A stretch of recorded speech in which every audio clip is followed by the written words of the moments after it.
Aujourd'hui, nous abordons la parabole des ouvriers loués à des heures différentes. C'est une parabole qui nous incite au réveil spirituel. Et j'aimerais partager cela avec vous.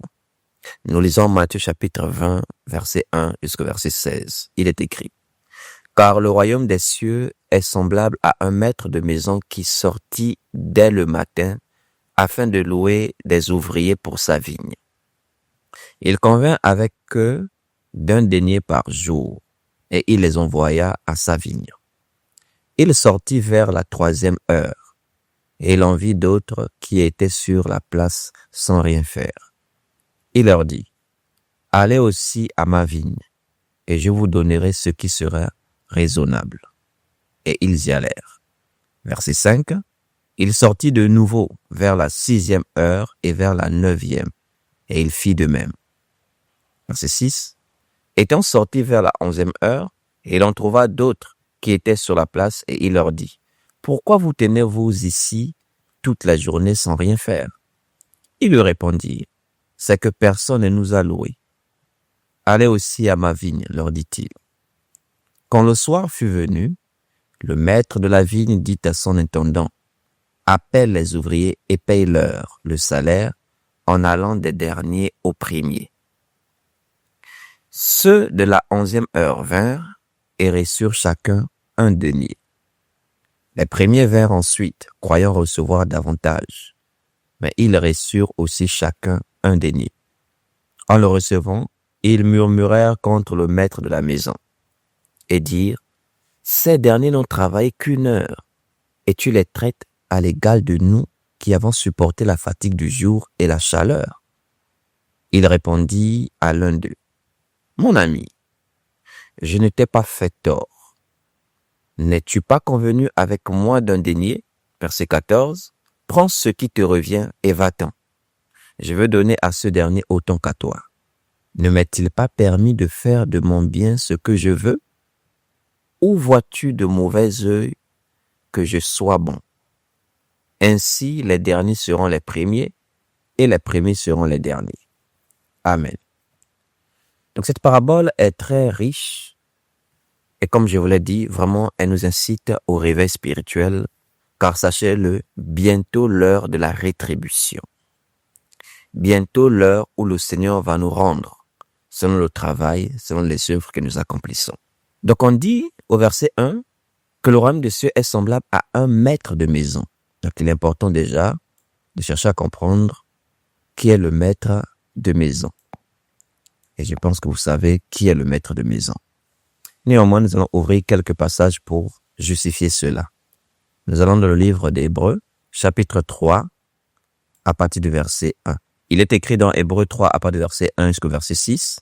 « C'est pourquoi, frères saints, qui avaient part à la vocation céleste, considérez l'apôtre et le souverain sacrificateur de la foi que nous professons, Jésus, qui a été fidèle à celui qui l'a établi comme le fut Moïse dans toute sa maison.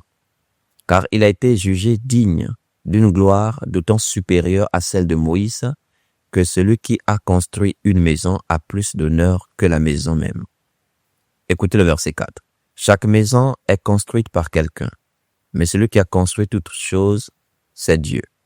Pour Moïse, il a été fidèle dans toute la maison de Dieu comme serviteur. » Notez bien, Moïse a été fidèle dans toute la maison comme serviteur, pour rendre témoignage de ce qui devait être annoncé. Mais Christ l'est comme fils sur sa maison. Et sa maison, c'est nous, pourvu que nous retenions jusqu'à la fin la ferme confiance et l'espérance dont nous nous glorifions. Donc on voit que Moïse est comme serviteur dans la maison de Dieu, tandis que Christ est fils sur la maison, et donc le maître de la maison. Je ne sais pas si vous vous retrouvez, on va revenir à Matthieu 20. Matthieu 20, on parle de maître de maison, car le royaume des cieux est semblable à un maître de maison. Et cette maison-là, c'est pas une maison physique. C'est nous, ça parle du peuple de Dieu. C'est nous qui sommes cette maison-là. Revenons à Hébreux chapitre 3. Hébreux chapitre 3, il faut souvent vous apaisantir sur l'amour pour bien comprendre. Hébreux 3, verset 6. « Mais Christ l'est comme fils sur sa maison, et sa maison, c'est nous. » Vous voyez? Cette maison-là, c'est nous. Maintenant, Christ est le maître de maison. Prenons un passage confirmant que Jésus est le maître. Jean chapitre 13, verset 13.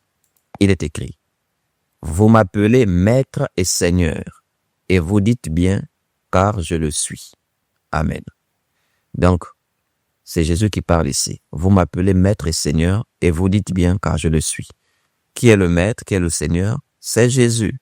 Donc, le maître de maison dont parle Matthieu chapitre 20, verset 1, c'est Jésus, et cette maison-là, c'est nous, et Moïse a été un serviteur dans cette maison-là. C'est pourquoi quand vous ouvrez Éphésiens chapitre 2, verset 19, il a dit: Ainsi donc, vous n'êtes plus des étrangers, ni des gens du dehors, mais vous êtes concitoyens des saints, gens de la maison de Dieu. Amen. Nous sommes gens de la maison de Dieu. Ainsi, nous venons de comprendre que le maître de maison, c'est notre Seigneur Jésus, et la maison là, c'est nous tous, nous, le peuple de Dieu, gens de la maison de Dieu. On dit de ce maître de maison qu'il est sorti dès le matin. Soulignons maintenant dès le matin. Qu'il est sorti dès le matin afin de louer des ouvriers pour sa vigne. Il doit aller louer qui? Des ouvriers. Bon, les ouvriers, je pense que vous comprenez que c'est nous. On n'aura pas besoin de s'appesantir là-dessus. Mais nous devons remarquer que notre parabole nous parle de périodes différentes. Parce que le maître de maison, qui est notre Seigneur, est sorti d'abord dès le matin afin de louer des ouvriers pour sa vigne. Il convint avec eux d'1 denier par jour. Donc ça, c'est la récompense, le salaire. Et il les envoya à sa vigne.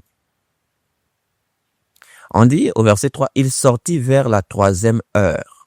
Voilà, soulignons cela, la 3e heure. Il est d'abord sorti dès le matin.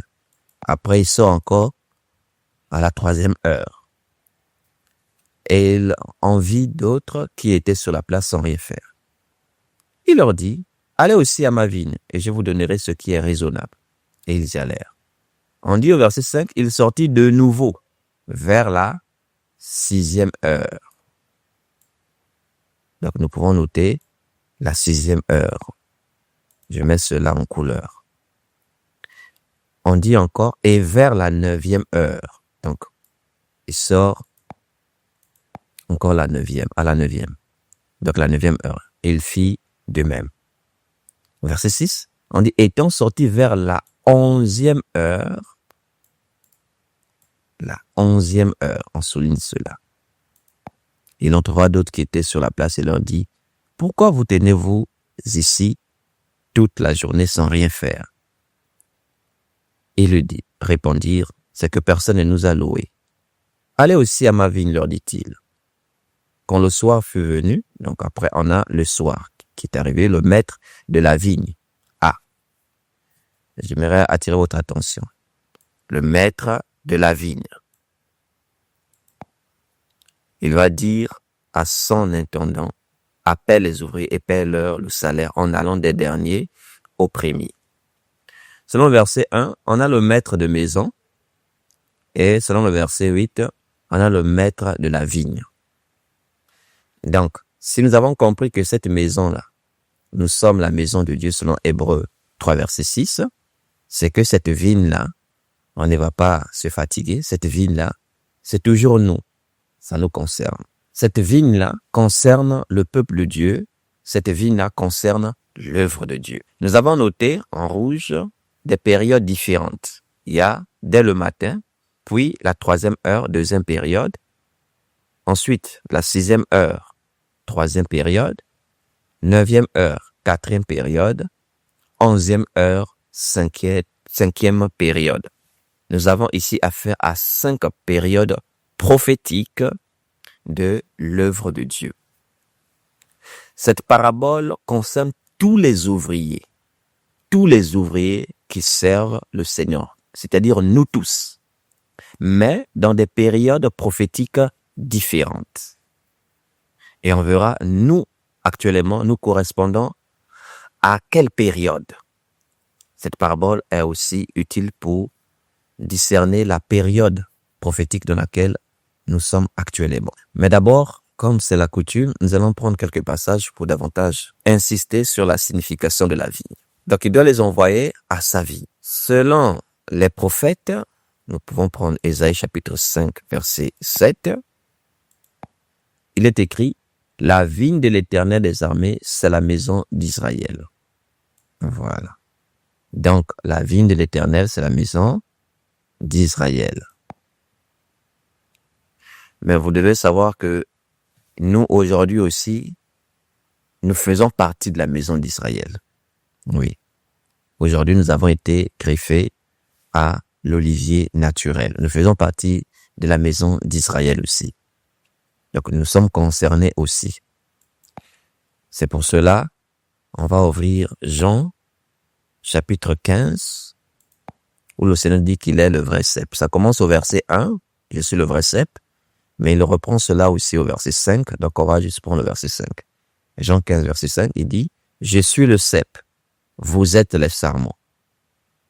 Celui qui demeure en moi et en qui je demeure porte beaucoup de fruits, car sans moi, vous ne pouvez rien faire. » Qu'est-ce que le cep? Ici, je suis dans l'application Online Bible que je vous ai toujours recommandée.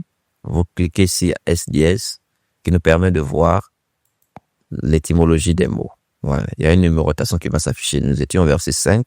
Je suis, voilà, au niveau du cep là, numéro 288, je clique. Le cep, c'est une vigne. Un cep. La signification ici. Donc, le Seigneur est en train de dire qu'il est une vigne. Il est la vigne.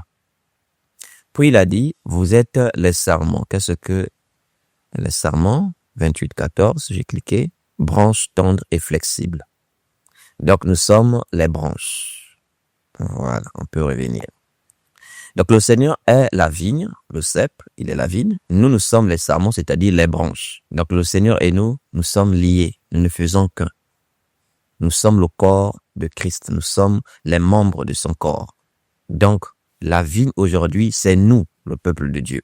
C'est pourquoi l'apôtre Paul dira aux Corinthiens ceci, dans 1 Corinthiens, chapitre 3, verset 9, il dit, « Car nous sommes ouvriers avec Dieu. » Voilà, souvenez-vous dans notre parabole de Matthieu 20 parle des ouvriers. « Car nous sommes ouvriers avec Dieu. » Après, il dit, « Vous êtes le champ de Dieu, l'édifice de Dieu. » Donc, le peuple de Dieu est le champ de Dieu. Le peuple de Dieu est la vigne de Dieu. Avant l'Église, Israël a été la vigne de Dieu selon Ésaïe 5, verset 7. Aujourd'hui, l'Église représente le champ de Dieu, la vigne de Dieu. Quand je parle de l'Église, je ne suis pas en train d'exclure Israël, parce qu'Israël fait partie aussi de l'Église aujourd'hui. C'est juste élargir le champ, en fait. Voilà. Donc, nous sommes le champ de Dieu, et en même temps, nous sommes ouvriers avec Dieu. Certes, ici, l'accent est mis sur les prédicateurs. Voilà. Ces ouvriers-là, l'accent est mis sur les prédicateurs. L'accent est mis sur les ministres de la parole. N'empêche que, d'une manière étendue, vous êtes aussi des ouvriers pour Dieu. Et comment on peut le démontrer? Je vais prendre ce que dit l'apôtre Jean à Gaius. 3 Jean, je vais lire 3 Jean n'a qu'un chapitre 1. Je vais lire à part de verset 1. Il est écrit, l'ancien. Donc c'est l'apôtre Jean qui se présente ainsi. C'est lui, l'ancien. Il écrit à qui? À Gaius. Qui est Gaius? Le bien-aimé que j'aime dans la vérité. Gaius est un disciple. L'apôtre Jean le considérait comme son fils. Non pas selon la chair, mais selon la foi. On va le voir dans la suite. Il dit au verset 2. Bien-aimé, je souhaite que tu prospères à tous égards et sois en bonne santé, comme prospère l'état de ton âme. J'ai été fort réjoui lorsque des frères sont arrivés et ont rendu témoignage de la vérité qui est en toi, de la manière dont tu marches dans la vérité. Je n'ai pas de plus grande joie que d'apprendre que mes enfants marchent dans la vérité. Bien-aimé, tu agis fidèlement dans ce que tu fais pour les frères, et même pour les frères étrangers. Ouais, l'apôtre Jean a dit au verset 4, je n'ai pas de plus grande joie que d'apprendre que mes enfants marchent dans la vérité. Donc, il considérait Gaius comme son enfant dans la foi. Il dit, bien-aimé, tu as agi fidèlement dans ce que tu fais pour les frères et même pour les frères étrangers, lesquels ont rendu témoignage de ta charité en présence de l'Église. Tu feras bien de pourvoir à leur voyage d'une manière digne de Dieu. Donc, il parle ici d'une assistance financière. Au verset 7, il dit, « Car c'est pour le nom de Jésus-Christ qu'ils sont partis sans rien recevoir des païens. » C'est des ouvriers de Dieu, c'est des prédicateurs qui sont partis annoncer Christ, mais n'ont pas reçu une assistance de la part des païens. Et il demande ici à Gaius de pourvoir à leur voyage, de pourvoir à leurs besoins. Au verset 8 dit, « Nous devons donc accueillir de tels hommes afin d'être ouvriers avec eux pour la vérité. » Amen. Donc, soutenir de tels hommes dans leur ministère avec nos biens, nous sommes ouvriers avec eux pour la vérité.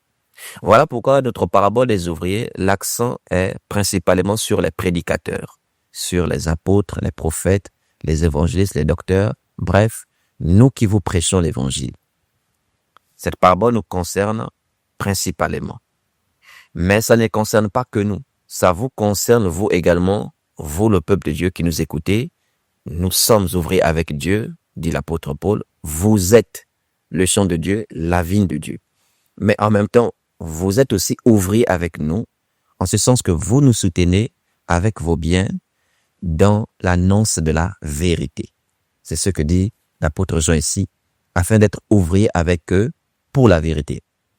À chaque contribution financière ou matérielle qui sert à faire avancer la parole de Dieu, une âme qui est gagnée, des âmes qui sont édifiées, éclairées, le Seigneur me récompensera pour cela, mais vous aussi qui avez contribué selon la grâce que le Seigneur vous a donnée, matériellement comme financièrement, vous de même, vous êtes ouvriers avec moi et vous participez à la même récompense.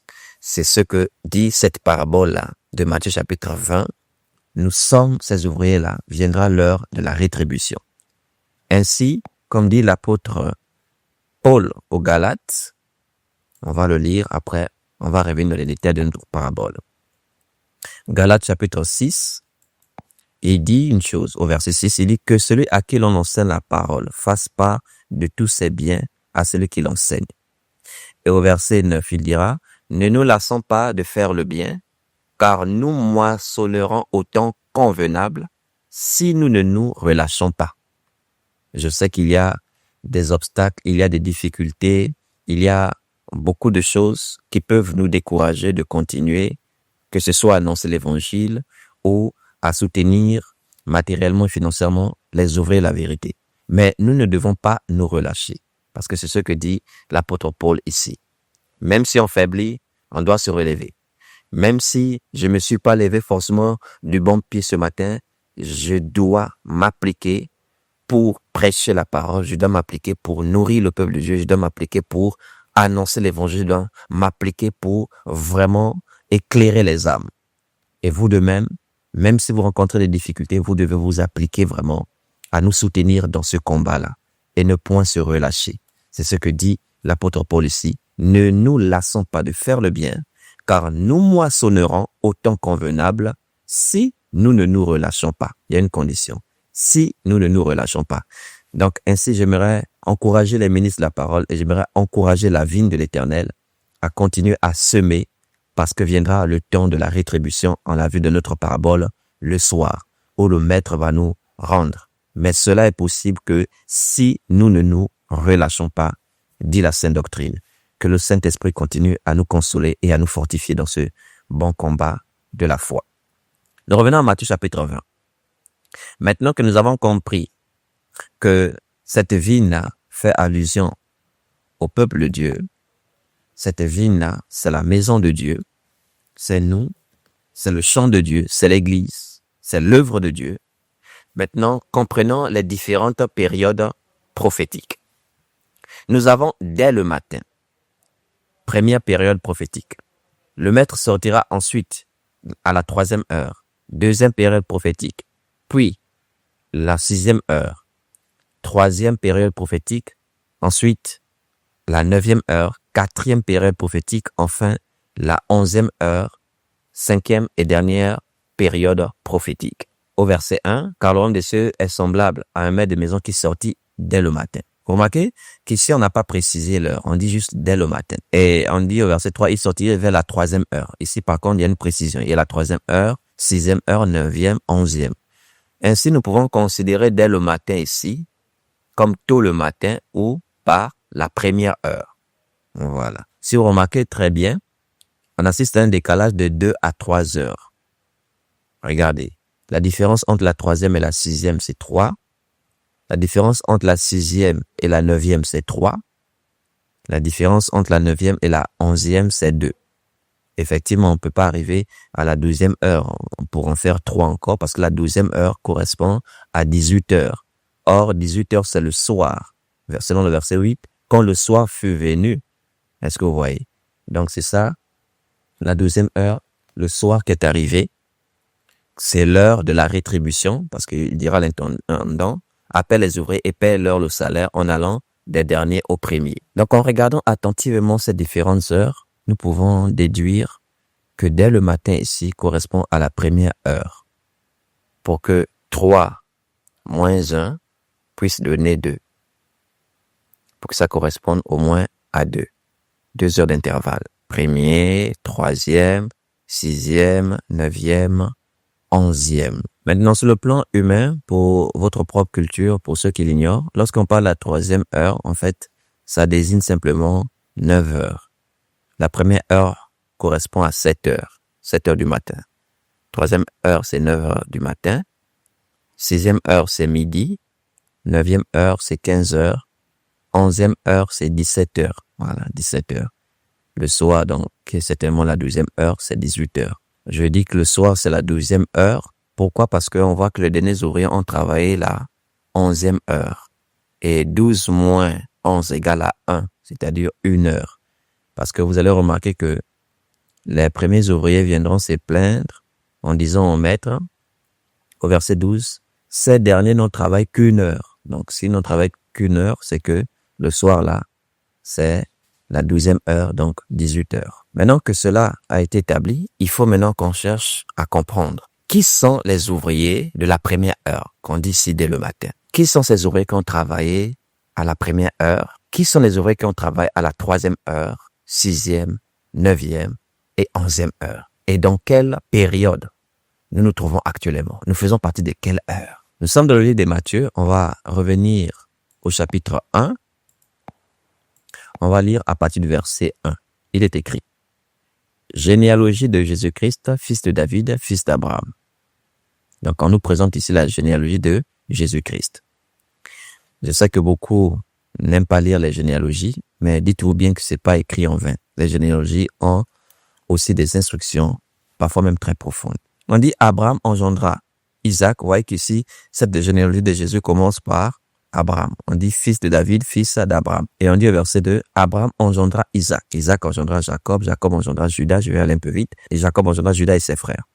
Judas engendra de Tamar Pharès. Et Pharès engendra Esrom. Esrom engendra Aram. Aram engendra Aminadab. Aminadab engendra Nasson. Nasson engendra Salmon. Salmon engendra Boaz de Rab. Boaz engendra Obed de Ruth. Obed engendra Isaïe. Pas Esaïe. Isaïe. Verset 6. Isaïe engendra David.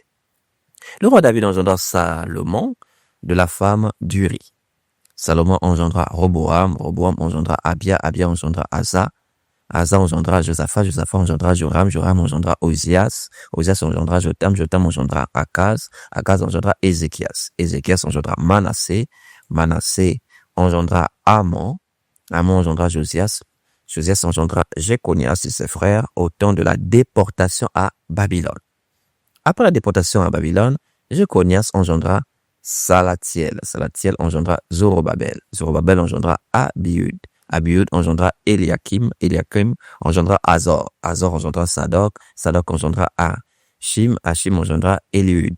Eliud engendra Éléazar. Éléazar engendra Matan. Matan engendra Jacob.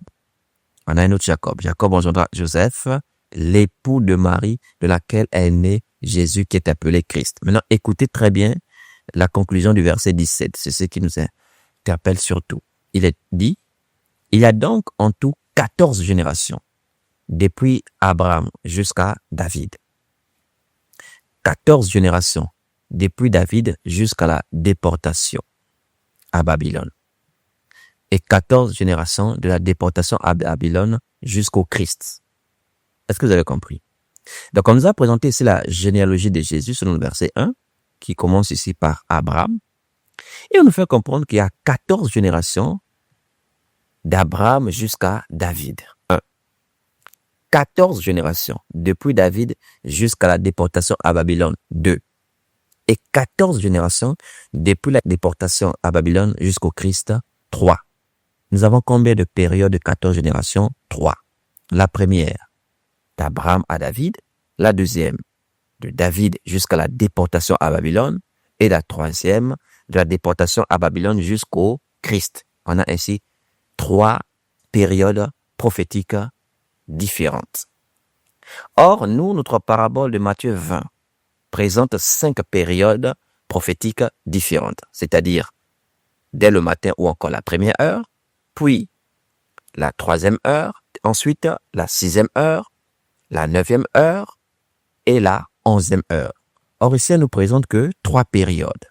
Donc, d'Abraham jusqu'à David, de David jusqu'à la déportation, de la déportation jusqu'au Christ. Ainsi, il nous faut compléter les 2 autres heures. Et voici la sagesse par laquelle l'Esprit m'a guidé. Ici, cette généalogie de Jésus, elle commence par qui? Elle commence par Abraham. Or, Dieu a eu aussi des ouvriers avant Abraham. Est-ce que vous comprenez? Avant Abraham, Dieu a eu des ouvriers. Déjà, la généalogie ne commence pas par Abraham. Elle commence normalement depuis Adam. Est-ce que vous voyez? Donc, il faut qu'on complète cela déjà en remontant avant Abraham. Un exemple d'ouvrier avant Abraham. Est-ce que vous pouvez me donner un exemple d'un ouvrier avant Abraham? Oui, un grand ouvrier même, très reconnu, avant Abraham. Noé. Noé était un grand ouvrier avant Abraham. Il y en a même plusieurs. Je vais citer un autre. Enoch. Enoch qui fut enlevé là. Enoch, on dit de lui qu'il marcha avec Dieu et il ne fut plus parce que Dieu le prit. Tout cela ils ont marché avec Dieu. Ils ont été des ouvriers avant Abraham. Donc, ce qu'on va faire, c'est qu'on va reprendre la généalogie en partant depuis Adam. Donc, il faut qu'on ait d'Adam à Abraham. Ici, nous avons une série de 14, 14, 14, 14. Bon, les choses sur le plan humain ne sont pas toujours parfaites. Voilà, il faut comprendre les choses sur le rapport de l'esprit. On va donc compter d'Adam jusqu'à Abraham pour voir combien cela va nous donner. Et comprendre les choses de manière spirituelle selon la sagesse divine. Donc, ce qu'on va faire, on va aller dans le livre des Chroniques qui nous présente les généalogies.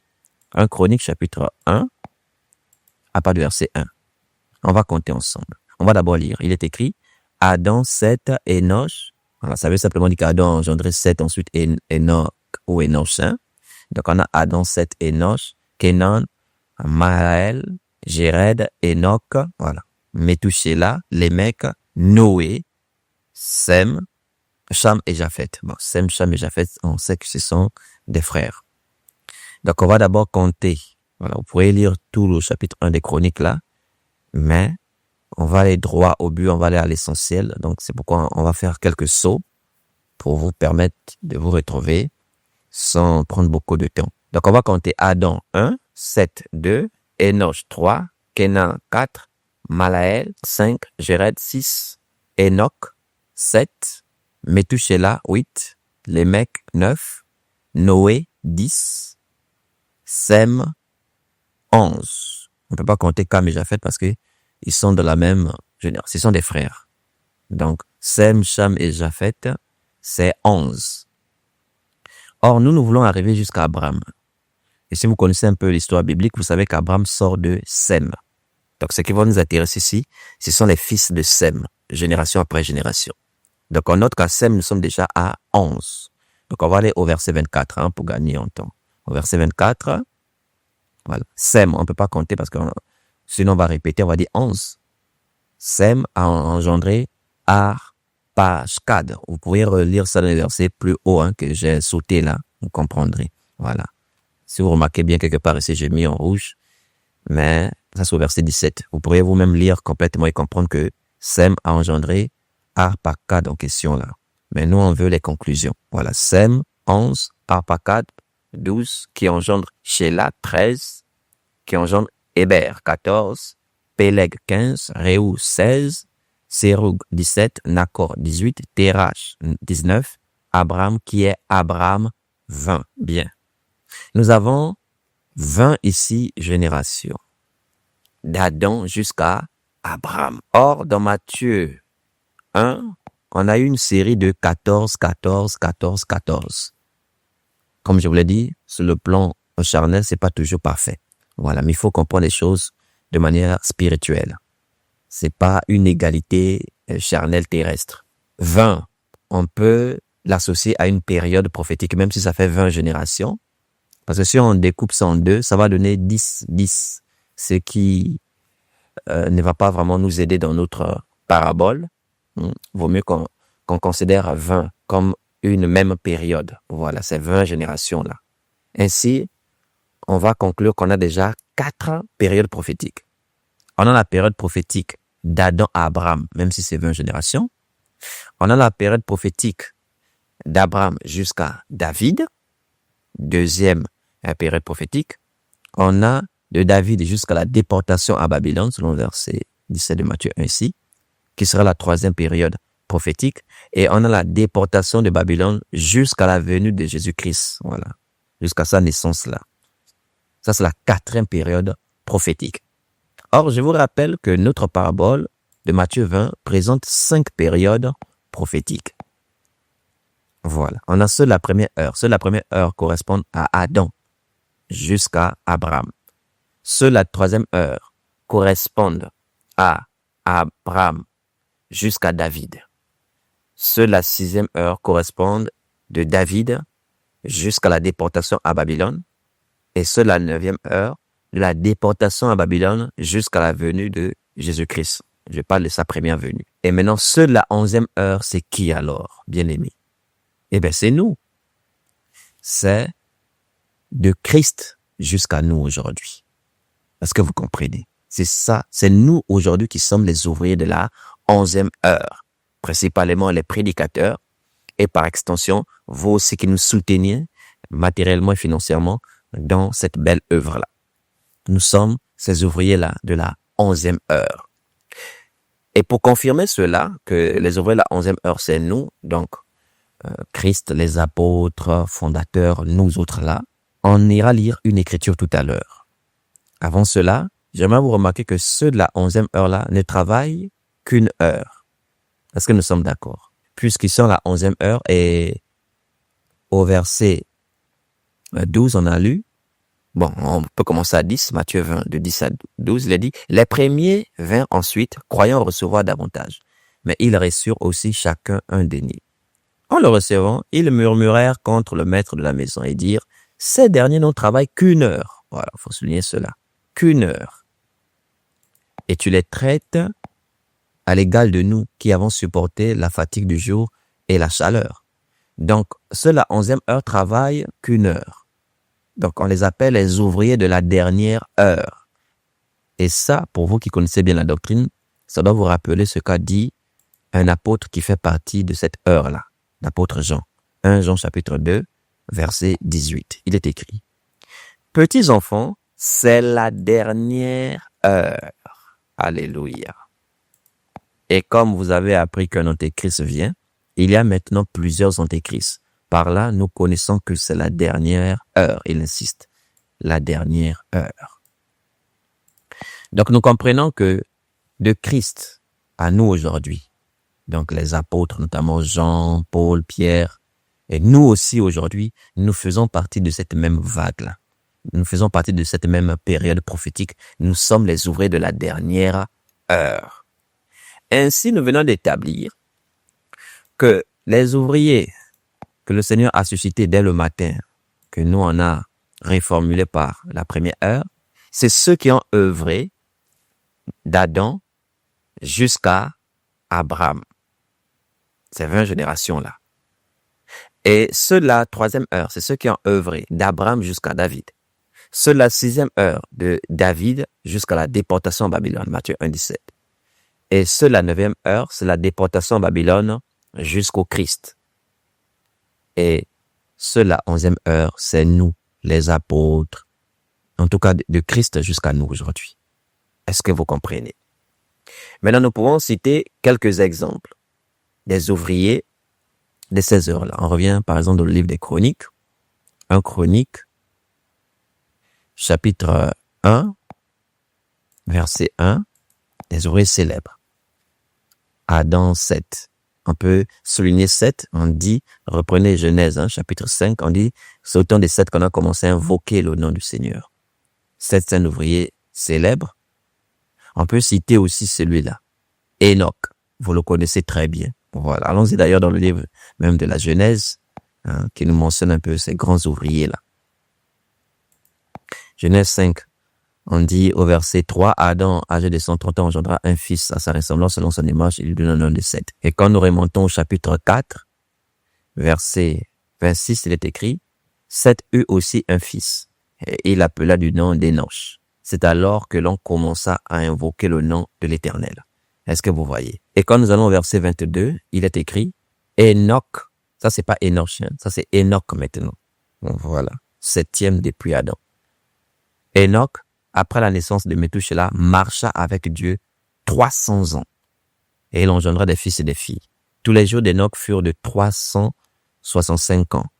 Verset 24, Enoch marcha avec Dieu.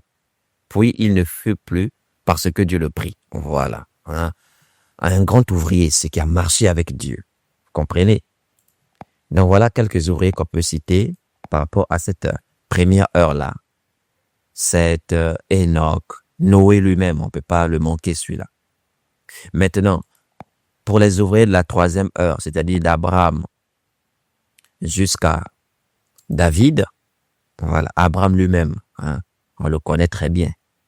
C'était un grand prophète. Le Seigneur le confirme dans Genèse chapitre 20, verset 7, qu'Abraham était prophète. On dit d'Abraham jusqu'à David. Lui-même David. Lui-même David. On connaît l'homme selon le cœur de Dieu. Et maintenant, entre Abraham et David, il y a eu des prophètes que Dieu a envoyés. Il y a eu des ouvriers qu'il a envoyés. Et je vais vous demander de me mentionner en commentaire le plus grand ouvrier que Dieu a envoyé dans cette période-là. Le plus grand ouvrier que Dieu a envoyé dans cette période-là, d'Abraham jusqu'à David. Voilà, je vais vous inviter à méditer et mettez-moi cela en commentaire.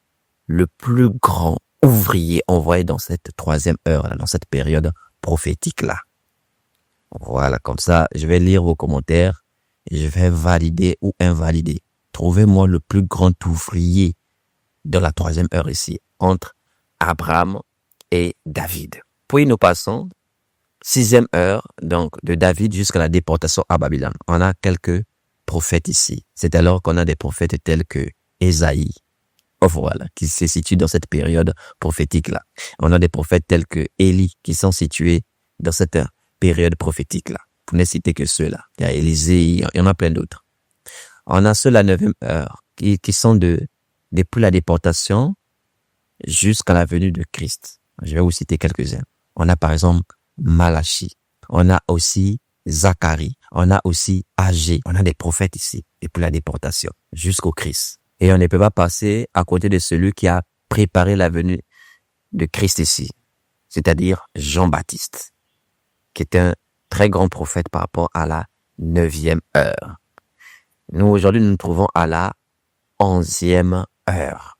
Donc, depuis Christ jusqu'à nous aujourd'hui. On a les Paul, les Pierre et nous aujourd'hui. Je vais vous présenter une image que j'ai travaillée pour illustrer notre parabole. Voici cette image, les 5 périodes prophétiques de l'œuvre de Dieu.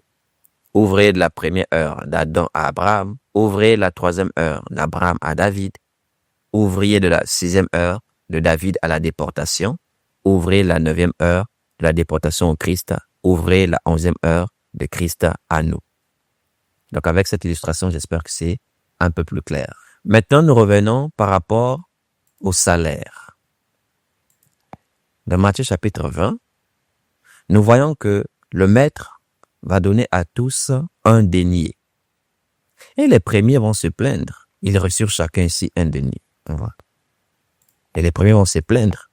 Comment est-ce possible qu'on soit traité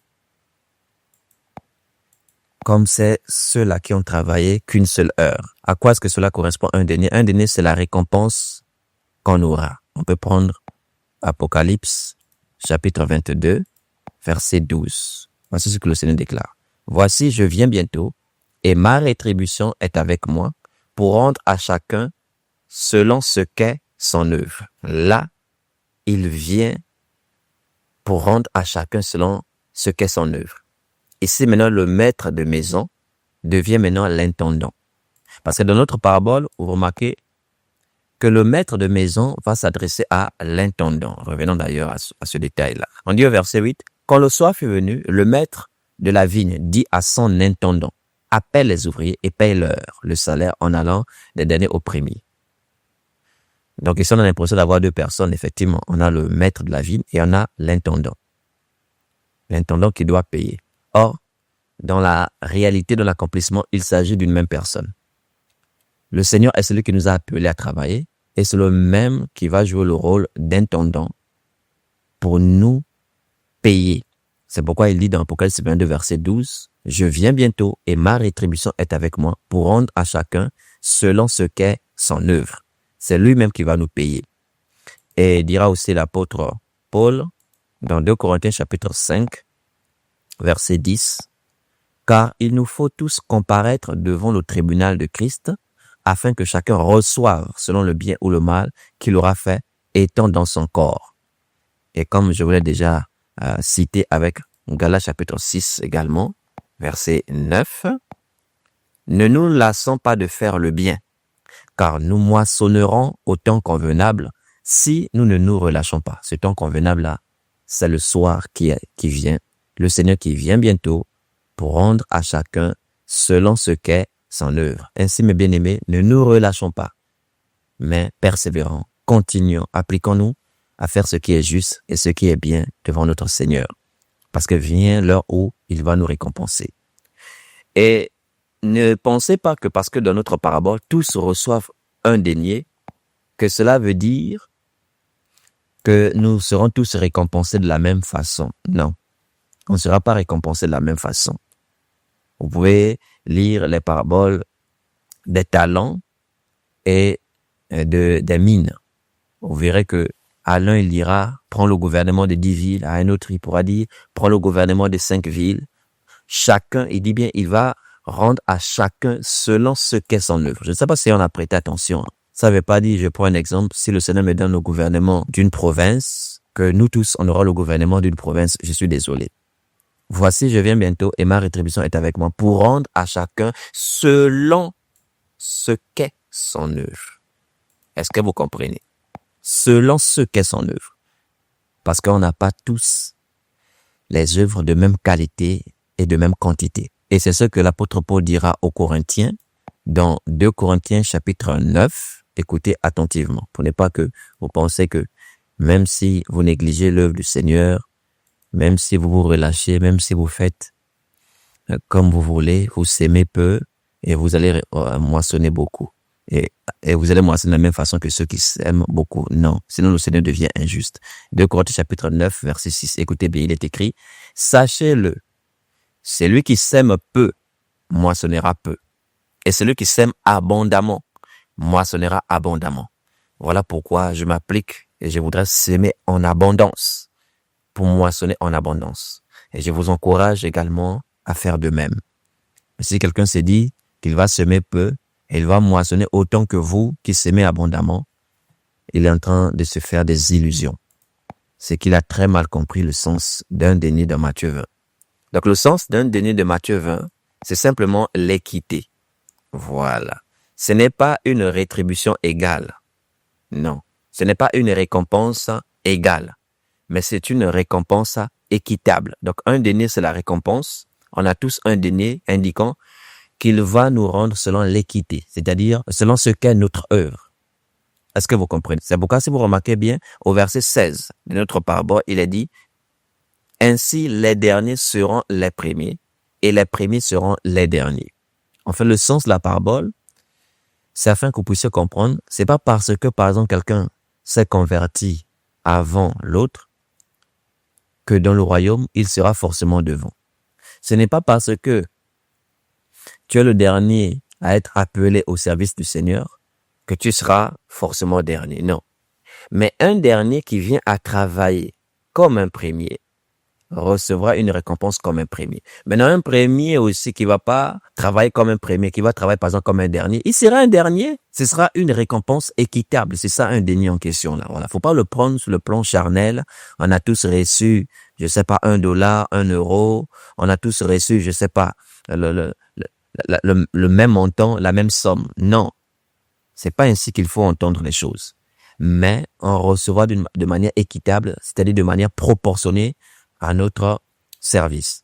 Mais là où vous pouvez par exemple me poser la question de savoir, mais comment expliquer si ceux de la première, la troisième, la sixième correspond aux prophètes, notamment ceux de l'Ancienne Alliance, comment expliquer alors qu'ils travaillent encore jusqu'à la 11e heure, puisque on voit que ceux de la 11e heure sont là, en train de travailler, et ceux dès le matin, donc la première heure, sont toujours là en train de travailler.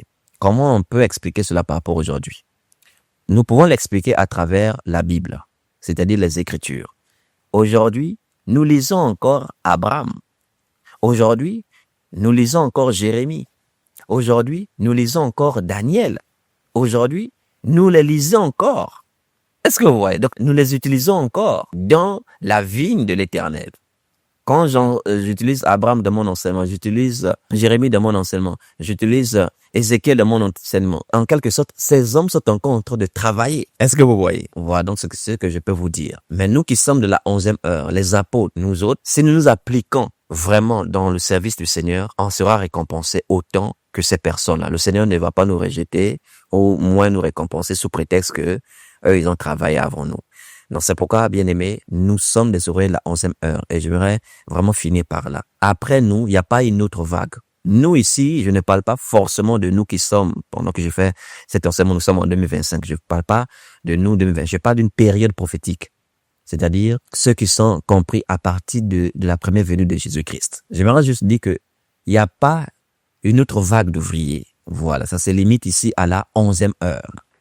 Et comme l'a dit l'apôtre Jean dans 1 Jean 2 verset 18, c'est la dernière heure. Donc après cela, là où j'aimerais éveiller votre saine intelligence, après cela, c'est l'heure de la rétribution. Est-ce que vous comprenez? Parce qu'après la 11e heure vient la 12e heure. C'est-à-dire le soir. Le soir arrive et le soir qui vient, c'est l'heure de la rétribution. Et le Seigneur a dit, je viens bientôt. C'est-à-dire, je viens promptement. Il vient rapidement comme un éclair pour rendre à chacun selon ce qu'est son œuvre. Elle viendra surprendre. Et dans quelles circonstances voudrions-nous qu'il intervienne? Que nous soyons en train de nous vautrer dans le mal, qu'il vienne nous trouver en train de négliger l'œuvre de Dieu, qu'il vienne nous trouver en train de nous enivrer d'alcool, qu'il vienne nous trouver en train d'être paresseux comme on l'est, en train de négliger, en train de nous préoccuper par rapport au siècle présent, ou doit-il nous trouver en train d'œuvrer pour lui? C'est là la question, mes chers. Alors, sachant que après nous là, c'est directement la rétribution, nous n'avons pas plaisanté. Ça, c'est 1. 2, on dit c'est la dernière heure et nous sommes les ouvriers la dernière heure. Et cette 11e heure-là ne commence pas par nous aujourd'hui là, mais ça commence depuis les apôtres. Or, sur le plan charnel, il y a environ 2000 ans qui nous séparent avec les apôtres. Alors que nous tous là, nous faisons partie de la même heure. Sachant qu'une heure a 60 minutes, bien aimés, vous-même, les apôtres et nous, nous sommes de la même heure. Et regardez le temps qui nous sépare avec les apôtres. Sachant qu'une heure a 60 minutes. J'aimerais vous poser la question, combien de minutes nous reste-t-il avant la rétribution? Combien de secondes nous reste-t-il avant que le Seigneur n'intervienne et ne rende à chacun cet intendant-là?